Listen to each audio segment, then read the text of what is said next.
కేంద్ర ఆర్థిక మంత్రి నిర్మలా సీతారామన్ గురువారం పార్లమెంట్లో కేంద్ర బడ్జెట్ 2025-26ను ప్రవేశపెట్టారు.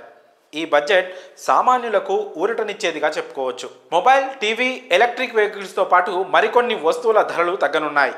చేనేత వస్త్రాలు, తోలు వస్తువులు, వైద్య పరికరాలు, క్యాన్సర్ వంటి అరుదైన వ్యాధులకు వాడే మందులు, పలు రకాల ఖనిజాలు, భారత్లో తయారయ్యే వస్తువుల ధరలు అన్నీ కూడా తగ్గనున్నాయి. భారత ప్రభుత్వం మొత్తం 82 వస్తువులపై సెస్ను తొలగించినట్లు ఆర్థిక మంత్రి నిర్మలా సీతారామన్ తెలిపారు.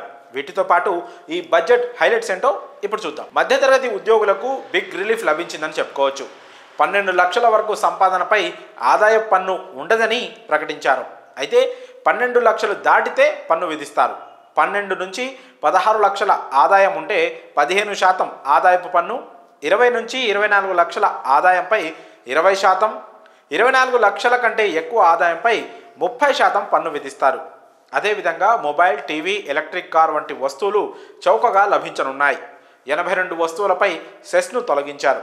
వచ్చే వారం కొత్త ఆదాయపు పన్ను బిల్లును తీసుకొస్తామని ఆర్థిక మంత్రి ఈ సందర్భంగా ప్రకటించారు.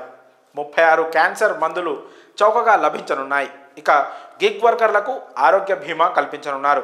అలాగే సీనియర్ సిటిజన్లకు డిడిఎస్ పరిమితిని 50,000 నుంచి 1,00,000 వరకు పెంచారు. ఆదాయపు పన్ను దాఖలు పరిమితిని 2 సంవత్సరాల నుంచి 4 సంవత్సరాలకు పెంచారు. వచ్చే 6 ఏళ్ల పాటు కందులు, తురుము వంటి పప్పు ధాన్యాల ఉత్పత్తిని పెంచడంపై దృష్టి సారిస్తామని ఈ సందర్భంగా కేంద్ర మంత్రి తెలిపారు.